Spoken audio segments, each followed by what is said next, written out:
about it. I don't know. I didn't understand it. I know, so that's the only reason why I enjoyed it a little bit. As a kid, like I didn't know enough to really enjoy it. Once you start learning about it, it changes everything. There's a platter right there. What? Always a platter. Yeah. When you get this If you take a picture of this and that or both, maybe at one point. Yeah. Okay, am I start? Shrev everyone for coming, by the way. Every person is a chizuk, and Mitzvah Shem should continue. And Baruch Shech becoming again Lazman Hazeh. Mitzvah Shem, it should be. I'll tell you this much: the second parak for me really, Mom, is a game changer. I say it to myself sometimes I'm driving. I say the second parak to myself. Mitzvah Shem, we should continue to have that in the third parak. So the third parak is really about the Arba Minim. The first two prakim of Sukkah are about the Sukkah part of the Yom Tov Sukkahs. This parak is all about the Dal Minim. And the most famous pasuk about the Dal Minim is in your Gemara, is Vayikra Chav Gimel Mem. On the left side of your Gemara, Chav Tesem Abeis. The second pasuk. I'll read the pasuk inside. Very famous pasuk, and you have to put this pasuk into you. It says, Ulakachtam lachem B'yom Harishon, and you should take for yourself on the first day of Sukkot, pre-Eitz Hadar, a fruit that's beautiful or a beautiful tree. It's unclear if the Hadar is going on the Eitz and the Pri, going on just the Eitz, going on just the Pri, but a beautiful fruit that comes from a beautiful tree, a pre-Eitz Hadar, which does not say Esrog in the Torah. We don't even know it's an Esrog. We'll see in the Gemara. The Gemara is going to darshan that pre-Eitz Hadar is referring to an Esrog. So you should take for yourself an Esrog, Kapes Tmarim. Okay, that's what we're going to focus on right now. Kapes Tmarim means what we call a lulav right here. This is a Kapes Tmarim. The word for Kapes means a branch. Kapes means like a branch. Tmarim of a date tree. Okay, this is a branch from a date tree. I'll talk to you about the lulav in a second, each part of it. The third one is Vanaf Eitz Avos. Anaf is a branch. Eitz Avos from a plaited tree. From a plaited tree, and a hadas is called a plaited tree, and we'll see why about that soon. Va'arve nochal and araves, which are called willows, nochal, that grow by a stream. Okay, those are the four things. Pre-Eitz Hadar, which is referring to an esrog. Kapes Tamarim, which is a branch from a date tree. Vanaf Eitz Avos, va'arve nochal. Usmachtem lefnei Hashem elokechem shivas yamim, and you should rejoice with these dalaminim in front of Hashem, your God, for 7 days. That is the pasuk, famous pasuk. Three things to think about here. Three halachas. Number one, it says ulakachtem. Okay, you should take. We're going to see a famous drasha. It's called lakicha tama. Ulakachtem. If you put a break between the ulakach and the tam, you should take a complete dalaminim. There can't be anything chaser missing, and we'll talk about what's considered chaser and not throughout this parak. So it has to be lakicha tama. Also has to be lachem. Has to be yours. Ulakachtem lachem.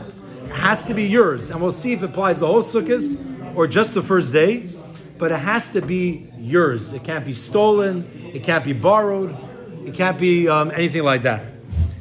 Now, another condition that it says over here that pre-Eitz Hadar, it's supposed to be beautiful.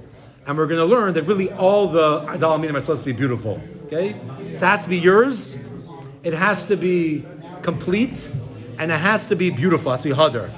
And we'll see different places how we know the Hadar. One shot is it comes from that the Esek is Hadar, so all the dalaminim need to be Hadar. But another interesting thing it says in the pasuk, it starts off, you should take for yourself by Yom Rishon on the first day. And it ends off the pasuk, and you should rejoice for 7 days. Which one is it? Is it the first day or is it the 7 days? Anybody have an answer?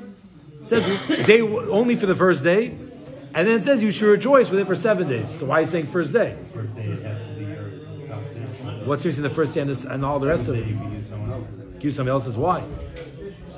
So here we go. Minat Torah. I don't know if people know this. Minat Torah.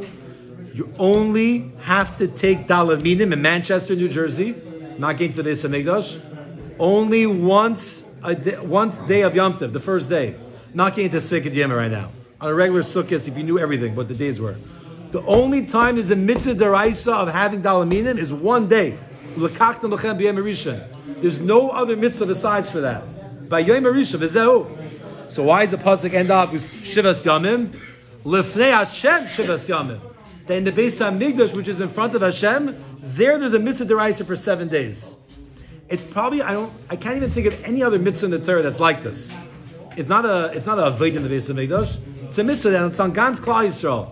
That for a guy in Manchester, it's 1 day, and for a guy in the Beis HaMikdash, it's all 7 days of Sukkot. Okay? We're going to learn more about this. Once the Beis HaMikdash was destroyed, guess what happened? Rabbi Yochanan ben Zakkai lived during the times of the second Beis HaMikdash, when it got destroyed. He was there, and he instituted a lot of takanas as a zecher to the Mikdash. Lots of things. A bunch. One of them that he decided to do, to people should remember the Mikdash, is that we take the Dal Minim all 7 days of Sukkot now, even in Manchester. But the first day is the Raisa, all the other 6 days are a zecher LaMikdash. People are not even thinking about it. People think, same thing the first day, the same thing the second day. No, it's very different. The first day is the mitzvah deraisa, and the next 6 days are all as a zecher in the Beis HaMikdash. We don't have the Beis HaMikdash, that we bring it for all 7 days. Okay, the first thing that comes up in this parak is the lulav. I want to talk about the lulav for a second, just so you should know what is going on over here. So first of all, you have this long tree, a really long tree. If you've ever been in Miami, in Orlando maybe, they have this very long, not every date tree is the same, but a typical date tree has a very long trunk, stem, whatever it's called. And at the top, they have these things sticking out. This is a branch from here. This is a branch out of a date tree. Okay? It's a date tree. And what happens is it grows like this. It starts off growing with its leaves close against the branch. And then eventually, as it grows for a very long time, whatever, these start to open up. They start to open up and they get hardened. Okay? Like after a certain point in time, you look up, the tree will have these spread apart. And very hard. You can't even push it back so easily. Okay? It's like spread out like this. Spread out, spread out, spread out. All these things. We're supposed to take the lulav off the tree at the beginning of its growth when the leaves are like this. They're not spread out yet. They haven't hardened yet. It's like this. And you cut it down. You cut off the thing. Here we go. We just got a branch from a date tree. And what you have over here in the middle, it's called the shedra. It's called the spine. The spine goes to about, the thicker part. And this lulav, it goes pretty high up. It goes like till about over here. The shedra, the spine of the lulav, right? The thicker part in the middle. You see it? The shedra. The rest are leaves. These are all leaves. And it's very cool that the leaves, the way they work is that every leaf covers the shedra, the spine. That you can't even see the spine. This leaf goes up here, next leaf goes up there, next leaf here, and they all cover each other. And every single leaf, if you open a leaf up, take off one leaf, every leaf is comprised of a double leaf. That's connected by its back. Okay, this is the back. You open up the leaf, I don't know if you ever realize this, every leaf has 2 parts. Okay? That's how it is every leaf. And the most important thing, which when we get to halacha, is right, all these guys like this, right? What's this? The whole thing. Second. Right? What's the guy doing? So the answer is what? Mlupitz. They're looking to see if the thing is cracking, the leaf is cracking at the top, and the middle ones at the top are very important. I'm not getting to all the halachas right now. So this is it's comprised of the shedra, it's comprised of the leaves, and you also want to, at the beginning of its growth, when the leaves are up against the spine. Okay? This is called a lulav. Now we call all the dalminim like a lulav. A lot of times you have like the lulav, which are dasim and aravas, and we have the esrog. But the lulav really is just this thing. Why we call it the lulav? Because it's the most chashav of all the dalminim. It grows the highest on the tree. It's also the tallest. So therefore we make a bracha al natilas lulav. Really, it's not the lulav. It's al natilas dalminim, but it became the main name of the dalminim. Really, on the esrog, the lulav and the esrog. Okay, so we start the Mishnah. The pasuk brings down esrog first. I'm not sure. Kiv is asking a question, which is a bomb kasha, ready right away. The first parak, this first Mishnah is going to talk about lulav. What's the first thing you should talk about? The thing the Torah said. What was the first thing the Torah said? The first thing was the Priyat Sadar. Why didn't the Mishnah talk about the esrog first? The answer is because, like I was telling you, because it's the tallest and the most chashiv, and we make a bracha al natilas lulav, it became the number one thing to talk about. And it has both meaning also with it, right? But this Mishnah, we're only talking about the lulav. We're not talking about the hadas and the ravas. Why is the pasuk being asked first? Like it's I'm not sure. I don't know why. They probably step shot. Yeah, I'm not sure. Yeah. Okay, start the Mishnah. He's like this. Lulav hagazol v'hayavesh pasol. So first of all, what is a lulav? What does the word lulav mean? It does not say in the Torah anywhere lulav. It says kapes tamarim. Kapes means a branch of a date tree. What is the word lulav? I think the word lulav really means any growth from a tree. It's called a lavlov. It means a growth, but specifically it means a branch. A lulav means a branch of a date tree. What? No. We're going to learn more about it, about the fruits on it, but it's the branch from the date tree. A palm tree. I don't know if it's always dates. Does a palm tree mean dates? No, not necessarily, but it is a date palm tree. Means could be there are many types of palms. I don't know. There are. So it's a date palm. It's a date palm tree. Yeah. So that's so it's called a lulav in the Mishnayos in the Gemara because really lulav really means like a growth, but like over here it means the branch of a date palm, right? The branch that's growing out. This is a branch. I wrote on my Gemara by lulav a branch of a date palm. Lulav hagazol v'hayavesh pasol. A lulav that's stolen. Now gazol is stealing by geneva. What's the difference between geneva and gzela? Geneva is when you steal in secrecy. You walk into someone's house in the middle of the night and you steal. Gzela is open robbery. Okay? The Mishnah shows gazol, but it could be geneva. It can even be borrowing. It means it's not yours. Okay? It's not yours. You stole a lulav, v'hayavesh, and it's dry. This is a pretty dry lulav. Take a look. It's pretty dry, but take a look in your pictures. I have pictures in the back. It's on page. It's on page Lamed Vav in the back. Picture Aleph. It's the first picture of the parak, and it has a lulav that's dry, which I think pretty much looks like this. Looks like this in a way, I would say. Lost its moisture. They bring down a mine. We're not going to learn this, but the Ravid says, "Ravid Pirish, mishiyichla mara yerokas shabai." The green look is starting to go away. It's gone. V'yalbinu panav, and it's like its face is white. So like I would say this qualifies pretty yavish, but I don't know exactly. Okay, that's a little agaz of yavish. So if it's stolen or yavish, it's pasol. Why? Why is a stolen lulav pasol, and why is a yavish lulav pasol? So first thing is if it's stolen, it's not yours. We just said ulakachtem lachem. It has to be yours. If you stole it, it's not yours. Okay, so that's why guzzles out. What about the yavish? Why is dry not good? Anybody think why dry? Because it's not hadar. It has to be beautiful. This is not beautiful. Now you could say, is a date palm tree beautiful? What if the Torah says beautiful, it is beautiful. The rather is, but this is not beautiful anymore. It's on the tree. What? It's on the tree. What's on the tree is beautiful, and the green, if it's moist and fresh, that's good. Tree that was worshipped for Avodah Zarah. It's called an Asherah tree. Why is it called Asherah? There's different pshatim. One pshat is it's like a bad name saying, this thing is fit for the fire. It means like there's a fit. Throw this into the fire. This tree. It's like it's an Avodah Zarah tree. But any tree that's worshipped is called an Asherah tree. So if it comes from an Asherah tree or an Ir Hanidachas, what's an Ir Hanidachas? So a city, Nidachas means they're really like the word for Nidachas means like cast away or jumped away or got pushed away.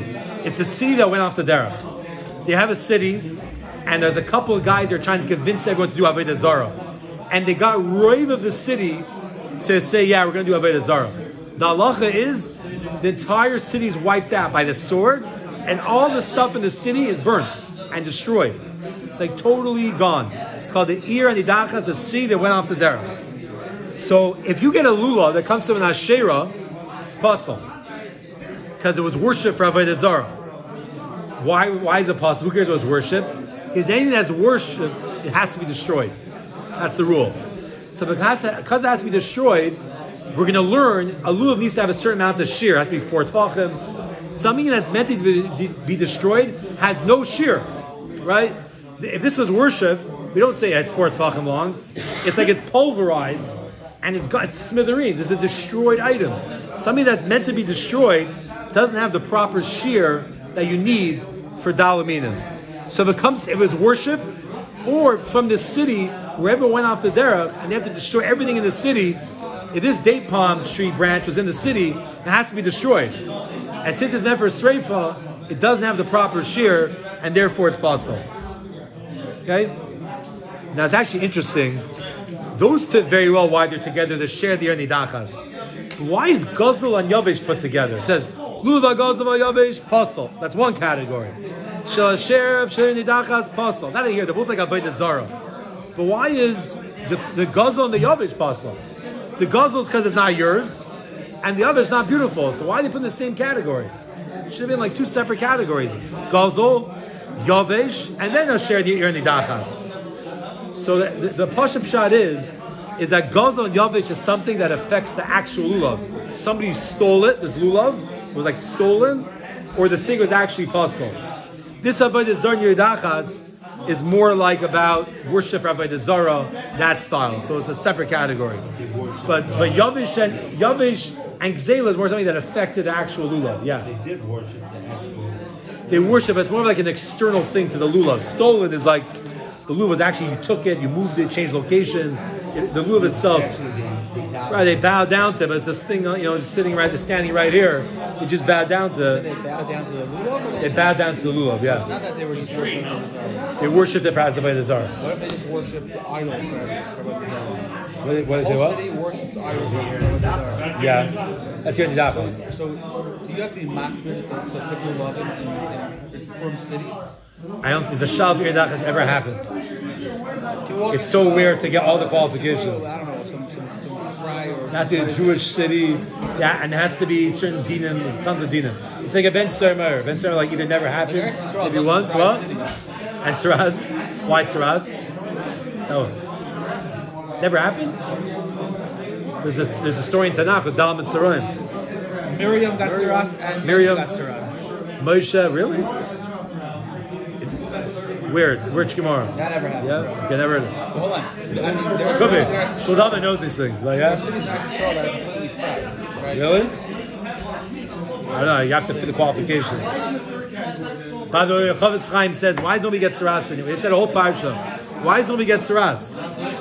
Not Zaycha? Okay, not Zaycha. Chavetz Chaim says two answers in Shmir. Okay, I hear it's a nice answer. The Chavetz Chaim says two. The Alshach, Chavetz Chaim has two other answers. One answer he says, because we cannot do the Tahara process, you need Kehanim, you need birds, the whole thing. If we have Tzaras, we have it forever.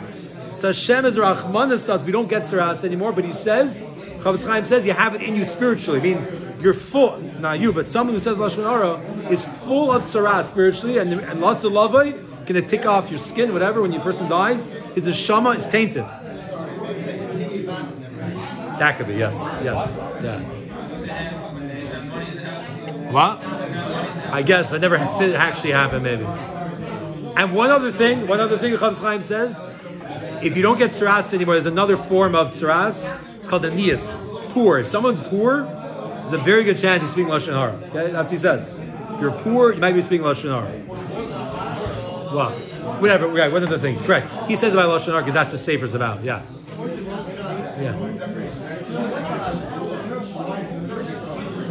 Which one?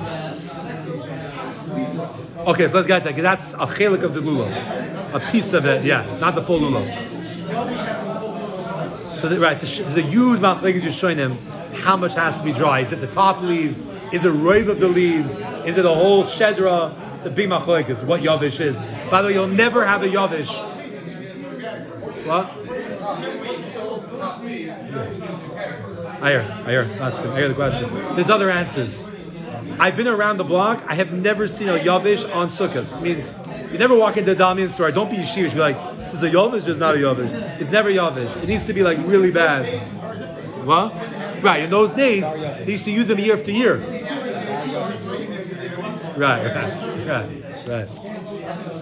What time is it on my watch? Oh, okay. Stop over here. 2 lines. And then Sorry. I gotta go, so I hope you all find a couple of stuff. trial in terms of